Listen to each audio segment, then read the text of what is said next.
Hello student, कैसे हैं आप सभी। मैं आशीष शर्मा आपका एक बार फिर से स्वागत करता हूं हमारे यूट्यूब चैनल नर्सिंग वाला पर। बच्चों, आज की जो हमारी क्लास रहेगी वो रहेगी फंडामेंटल ऑफ नर्सिंग का important topic admission and discharge procedure.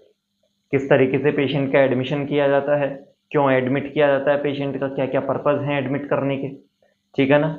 उसके साथ साथ हम देखेंगे टाइप्स ऑफ एडमिशन, टाइप्स क्या हैं एडमिशन के, ठीक है ना। तो ये सारी चीज़ें हम डील करेंगे आज हमारे क्लास के अंदर। तो स्टार्ट करते हैं क्लास को। क्लास को स्टार्ट करने से पहले जिन भी बच्चों ने हमारे यूट्यूब चैनल को सब्सक्राइब नहीं किया है तो कृपया करके हमारे यूट्यूब चैनल को सब्सक्राइब करें, ज़्यादा से ज़्यादा शेयर करें, लाइक्स करें, ताकि आप जैसे जो बच्चे हैं, ठीक है ना, उन तक ये वीडियो पहुंचे और ज़्यादा से ज़्यादा वो उनको कुछ सीखने को मिले। ठीक है बच्चों, आज की जो क्लास है वो रहेगी हमारे एडमिशन प्रोसीजर के ऊपर। एडमिशन की जो डेफिनेशन है उसको कर लेते हैं, उसको देख लेते हैं क्या है एडमिशन की process definition. Admission is the process of temporary keeping a patient in a hospital for a few days for examination, diagnosis and testing by a doctor to cure his disease। इसका मतलब है कि admission की जो process होती है temporary base पे होती है। टेम्परेरी बेस का मतलब कुछ टाइम के लिए इसको किया जाता है। क्या होता है इसके अंदर, keeping a patient in A hospital for a few days. इसके अंदर पेशेंट को हॉस्पिटल के अंदर कुछ दिन तक रखा जाता है। क्यों रखा जाता है? फॉर एग्जामिनेशन, पेशेंट का एग्जामिनेशन करने के लिए, पेशेंट का डायग्नोसिस करने के लिए, मतलब डिजीज कंडीशन का पता लगाने के लिए, and testing by a doctor to cure his disease. और साथ ही साथ में पेशेंट जो है वो टेस्ट करता है बहुत सारे, ठीक है ना। टेस्ट करने के बाद में क्या करता है, डॉक्टर जो है उस डिजीज के क्या करता है, केयर करता है। ठीक है, कहने का मतलब ये है कि पेशेंट को हॉस्पिटल के अंदर कुछ दिन तक रखना ताकि पेशेंट का एग्जामिनेशन किया जा सके, पेशेंट के डायग्नोसिस का पता लगाया जा सके, उसके साथ साथ में पेशेंट की कुछ टेस्टिंग वगैरह की जाए और डॉक्टर के द्वारा जो भी पेशेंट को डिजीज कंडीशन है उस डिजीज कंडीशन का क्या दिया जाए, ट्रीटमेंट किया जाए या उसकी केयर की जाए। ठीक है बच्चों, सेकंड डेफिनेशन की बात करें तो admitting a patient means giving permission to a patient for staying in the hospital. Admitting का मतलब होता है कि पेशेंट को परमिशन देना हॉस्पिटल में रुकने के लिए। Patient is admitted for observation, investigation and treatment of disease from which he or she सफर। मतलब कि पेशेंट एडमिशन का मतलब होता है कि पेशेंट को हॉस्पिटल में रुकने के लिए परमिशन दी जाए। क्यों दी जाए? Patient is admitted for observation, patient को ऑब्जर्वेशन में रखने के लिए उसको परमिशन दी जाती है। इन्वेस्टिगेशन, पेशेंट की कुछ इन्वेस्टिगेशन करवाने के लिए उसको परमिशन दी जाती है। And treatment of disease from which he or she suffering, मतलब जिस डिजीज कंडीशन से वो सफर कर रहा है उस डिजीज कंडीशन को क्या किया जा सके, ट्रीट किया जा सके। इस वजह से पेशेंट को कुछ दिन हॉस्पिटल में रुकने के लिए परमिशन दी जाती है। उसे हम क्या बोल करके चलते हैं, एडमिशन उसे बोल करके चलते हैं। दोनों डेफिनेशन की अगर एक रूप में बात करें या सारांश बात करें तो दोनों डेफिनेशन का मतलब एक ही निकल रहा है कि पेशेंट को हॉस्पिटल में रखना, कुछ दिन तक पेशेंट को हॉस्पिटल में रखना ताकि पेशेंट की जो डिजीज कंडीशन है उसका एग्जामिनेशन किया जा सके, उसका मैनेजमेंट किया जा सके और साथ ही साथ में जो भी केयर दी जानी चाहिए पेशेंट को वो सारी केयर जो है वो प्रोवाइड करवाई जा सके। ठीक है बच्चों, ये होती है इसकी डेफिनेशन। नेक्स्ट बात करते हैं पर्पस ऑफ एडमिशन। पर्पस क्यों जरूरी है, किस वजह से किया जाता है। पहला पर्पज है to provide immediate care safety. Patient को इमीडिएट केयर प्रोवाइड करवाने के लिए, पेशेंट को इमीडिएट सेफ्टी प्रोवाइड करवाने के लिए पेशेंट को एडमिट किया जाता है। To observe sign and symptom of a disease condition, किसी भी डिजीज कंडीशन के साइन सिम्टम्स को ऑब्जर्व करने के लिए भी पेशेंट को एडमिट किया जाता है। To improve the general condition of patient, patient की जनरल कंडीशन को इंप्रूव किया जा सके, इस वजह से भी पेशेंट को एडमिट किया जा सकता है। To facilitate follow up of the patient, patient को फॉलोअप करने के लिए। फॉलोअप क्या होता है, जब डिजीज कंडीशन का ट्रीटमेंट कर दिया जाता है, कंप्लीट डिजीज कंडीशन का ट्रीटमेंट कर दिया जाता है, उसके बाद में फॉलोअप लिया जाता है। फॉलोअप का मतलब होता है डिजीज कंडीशन खत्म हो गई, खत्म होने के बाद में जो रूटीन चेकअप किया जाता है उसे हम फॉलोअप बोल करके चलते हैं। तो फॉलोअप की फैसिलिटीज के लिए भी पेशेंट को एडमिट किया जा सकता है। To reduce anxiety and fear of patient, patient की एंजाइटी को कम करने के लिए, पेशेंट के फियर को कम करने के लिए, डर को खत्म करने के लिए जो भी डिजीज कंडीशन है, अगर उससे डरा हुआ है पेशेंट या फिर उस डिजीज कंडीशन को लेकर के बहुत ज्यादा एंजाइटी के अंदर है, तो उन एंजाइटी को कम करने के लिए, उस फियर को कम करने के लिए भी पेशेंट को एडमिट किया जा सकता है हॉस्पिटल के। ये तो बात हुई इसके पर्पस की। नेक्स्ट बात करते हैं हम टाइप्स ऑफ एडमिशन, किस तरीके से एडमिशन किया जाता है। तो एडमिशन दो टाइप से किया जाता है, एक तो होता है हमारा रूटीन एग्जामिनेशन के लिए, ठीक है ना, या फिर रूटीन जो एडमिशन है उसके अपन बोल करके चलते हैं। सेकंड आता है हमारा इमरजेंसी एडमिशन।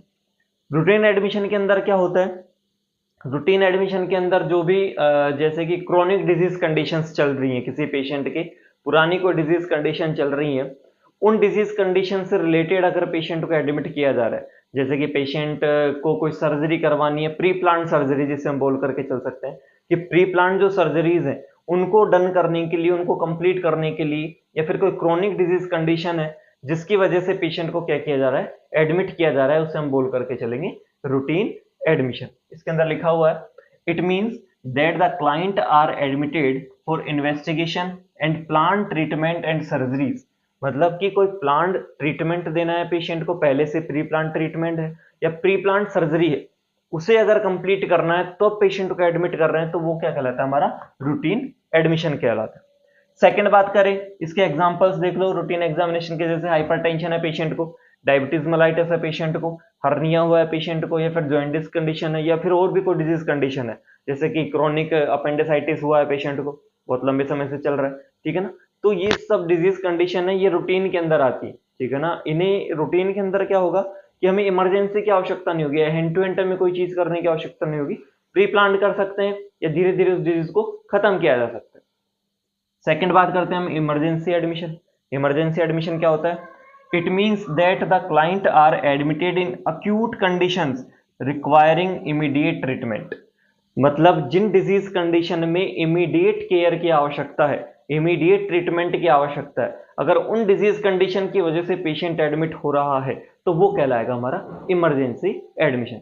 एग्जांपल की बात करें, जैसे पेशेंट को हार्ट अटैक हुआ है, ठीक है ना, इमीडिएट होता है, अक्यूट हार्ट अटैक होता है। एक्सीडेंटल केसेस है, ठीक है ना, एक्सीडेंट क्या होता है, अक्यूट कंडीशन के अंदर आता है हमारे पास पेशेंट। पॉइजनिंग है, ठीक है ना, कोई भी पॉइजन वगैरह पेशेंट के एडमिनिस्टर हो गया तो वो भी हमारे पास क्या होती है, अक्यूट कंडीशन होती है। लेबर पेन, ठीक है ना, लेबर प्रेग्नेंट फीमेल है, ठीक है ना, अचानक से लेबर पेन स्टार्ट हुआ, ट्रू लेबर पेन स्टार्ट हुआ, तो उसे भी अपन बोल करके चल सकते हैं इमरजेंसी एडमिशन। शॉक की कंडीशन है, ठीक है ना, किसी भी प्रकार का शॉक हुआ, जैसे हाइपोवोलेमिया शॉक हो गया, ठीक है ना, उसमें अगर वॉल्यूम की कमी हो गई, फ्लूइड की कमी हो गई, तो भी अचानक से पेशेंट को एडमिट किया जा सकता है, ठीक है ना। तो दो तरीके के एडमिशन होंगे, टाइप्स दो तरीके के होंगे हमारे पास में। पहला होगा हमारा रूटीन एडमिशन, दूसरा होगा हमारा इमरजेंसी एडमिशन।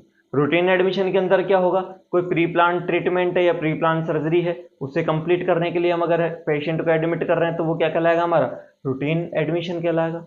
इमरजेंसी के अंदर अक्यूट ट्रीटमेंट देना है पेशेंट को, कोई भी पेशेंट है इमीडिएट हमारे पास आया, इमीडिएट रिक्वायरमेंट है उसको ट्रीटमेंट की, तो वो अगर पेशेंट है हमारे पास, उसका एडमिशन किया जा रहा है, तो वो क्या कहलाएगा, हमारा इमरजेंसी एडमिशन उसे बोल करके चलते हैं बच्चों। नेक्स्ट बात करें कि क्या क्या प्रोसीजर्स, जैसे कि ओपीडी के अंदर क्या क्या काम किया जाता है, आईपीडी के अंदर क्या क्या वर्क किया जाता है। तो सबसे पहले ओपीडी देख लेते हैं, out patient department. Out patient department के अंदर क्या होगा, पेशेंट हमारे पास आता है, ठीक है ना, आने के हमने डिपार्टमेंट्स ऑफ हॉस्पिटल पढ़े थे, उन डिपार्टमेंट्स के अंदर हमने पढ़ा था कि आउट पेशेंट डिपार्टमेंट और इन पेशेंट डिपार्टमेंट क्या क्या होता है।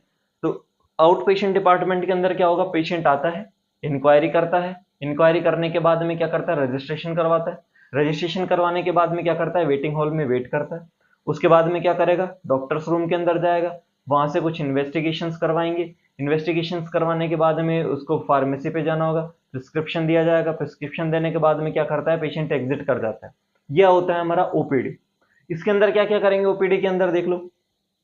सबसे पहले reception of the client, patient को रिसीव करेंगे। जैसे पेशेंट हमारे पास इंक्वायरी के लिए आता है, उसे क्या किया जाएगा, रिसीव किया जाएगा। उसके बाद में क्या करेंगे, रिकॉर्डिंग सोशल एंड मेडिकल, जो डाटा है उसके, जो भी मेडिकल डाटा है, जो भी सोशल डाटा है उसका, उसको क्या किया जाएगा, कलेक्ट किया जाएगा। मेडिकल डाटा के अंदर क्या किया जाएगा, जो भी पास्ट हिस्ट्री है पेशेंट की, जैसे कोई पेशेंट को कोई सर्जरी वगैरह हुई हो, या पेशेंट को पुरानी कोई डिजीज कंडीशन हुई हो, या पहले से कोई ट्रीटमेंट वगैरह चल रहा हो, तो वो अपन चेक करेंगे किसके अंदर, मेडिकल हिस्ट्री के अंदर। सोशल हिस्ट्री के अंदर क्या चेक करेंगे, पेशेंट की सोसाइटी से उसका कनेक्शन किस प्रकार का है, कितने उसके मिलने वाले हैं, कितने रिश्तेदार हैं, ठीक है ना, समाज में कैसा है, बिहेवियर किस प्रकार का है उसका, ये सारी चीजें अपन चेक करते हैं किसके अंदर, recording social and medical data. ये सब चीजें किसके अंदर होगी, हमारी ओपीडी के अंदर ये सारी चीजें होंगी। उसके बाद में क्या किया जाएगा, मेडिकल एग्जामिनेशन करवाए जाएंगे पेशेंट के। मेडिकल एग्जामिनेशन जो भी इन्वेस्टिगेशन है वो सारी चीजें कंप्लीट करवाई जाएंगी। अब मेडिकल एग्जामिनेशन से डिसाइड होता है कि पेशेंट को एडमिट किया जाना चाहिए या नहीं किया जाना चाहिए। जैसे कि मान लो मेडिकल एग्जामिनेशन के अंदर जो भी इन्वेस्टिगेशन करवाई जा रही है उनके अंदर किसी प्रकार की कोई कमी है, ठीक है ना, बहुत ज्यादा सीवियर कंडीशन में कमी है, तो पेशेंट को एडमिट कर लिया जाता है। अगर उन वो नॉर्मल रिपोर्ट्स आ रही हैं या फिर थोड़ा बहुत उनके अंदर वेरिएशन देखने को मिल रहा है तो पेशेंट को वापस से घर भेज दिया जाता है, उसे एडमिट करने की आवश्यकता नहीं होती। लेकिन अगर सीवियर वेरिएशंस आ रहे हैं, बहुत ज्यादा वेरिएशंस आ रहे हैं, तब हमें जो पेशेंट को एडमिट करने की आवश्यकता पड़ती। ठीक है साहब, ये तो हो गई ओपीडी की बात। नेक्स्ट आता है आईपीडी। तो ओपीडी के अंदर हमने देखा कि मेडिकल जो एग्जामिनेशन है वो इंपॉर्टेंट है, ठीक है ना, मेडिकल एग्जामिनेशन के बाद में ही पेशेंट को एडमिट किया जाएगा। मेडिकल एग्जामिनेशन अगर सही आ रहे हैं पेशेंट को तो एडमिट करने की जरूरत नहीं है, और अगर मेडिकल एग्जामिनेशन सही नहीं आ रहे हैं तो पेशेंट को एडमिट करने की आवश्यकता हमें पड़ती है। नेक्स्ट बात करते हैं आईपीडी, इन पेशेंट डिपार्टमेंट। इसके अंदर क्या किया जाएगा, transporting the client from OPD to IPD. जैसे ही मेडिकल इन्वेस्टिगेशंस आती हैं उनके अंदर ज्यादा वेरिएशन देखने को मिलता है तो ओपीडी से पेशेंट को कहां शिफ्ट कर दिया जाता है, आईपीडी के अंदर उसको शिफ्ट कर दिया जाता है। मतलब ओपीडी से कहां भेज देंगे उसको, आईपीडी काउंटर के ऊपर भेज दिया जाता है।